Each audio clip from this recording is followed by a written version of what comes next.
সবাই কেমন আছেন? আশা করি খুব ভালো আছেন। আমিও খুব ভালো আছি। আমি মৌমিতা, #এনলেস সুইট চ্যানেলের নতুন একটি ভিডিওতে আপনাদের সকলকে জানাই অনেক স্বাগত। আজকে আপনাদের ঢাই মাছের একটি রেসিপি শেয়ার করব। তো চলুন রেসিপিটা দেখে নিই। রান্নাটি করতে কি কি লাগছে দেখে নিই।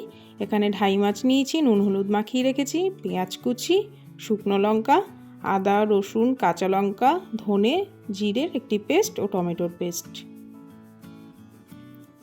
এখানে কড়াইতে সর্ষের তেল দিয়ে দিয়েছি, তেলটা গরম হয়ে গেছে। মাছগুলোকে ভেজে নেব। মাছ ভাজা হয়ে গেছে, মাছগুলোকে তুলে নেব।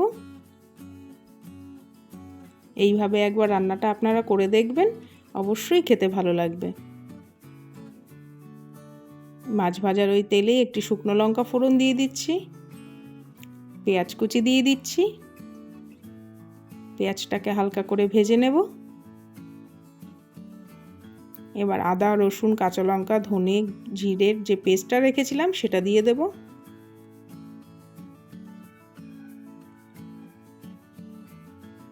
মশলাটাকে ততক্ষণ ভাজবো যতক্ষণ না আদা রসুনের কাঁচা গন্ধটা চলে যায়।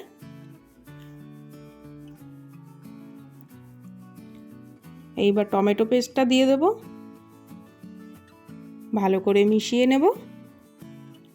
একটু হলুদ গুঁড়ো দিয়ে দেব,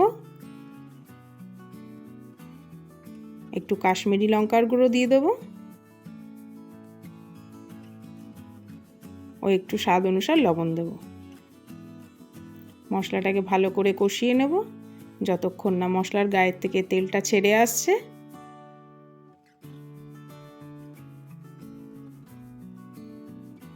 দেখুন মশলাটা ভালো করে কষে গেছে, মশলার গায়ের থেকেও তেলটা ছেড়ে গেছে।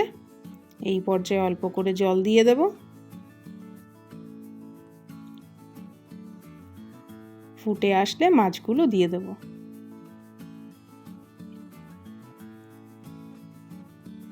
রান্নাটা হয়ে এসছে, অল্প করে গরম মশলার গুঁড়ো দিয়ে নামিয়ে নেব। এইভাবে একবার রান্নাটি করে দেখবেন, অবশ্যই খেতে ভালো লাগবে। ভিডিওটি যদি ভালো লেগে থাকে লাইক কমেন্ট শেয়ার করে দেবেন। চ্যানেলে নতুন হলে চ্যানেলটি সাবস্ক্রাইব করে দেবেন, পাশে থাকা বেল আইকন ক্লিক করে দেবেন। ফেসবুক পেজ থেকে দেখলে পেজটা ফলো করে দেবেন। পরবর্তী নতুন আরেকটি রান্নার ভিডিওতে দেখা হচ্ছে। সবাই ভালো থাকবেন, সুস্থ থাকবেন। সবাইকে অনেক ধন্যবাদ।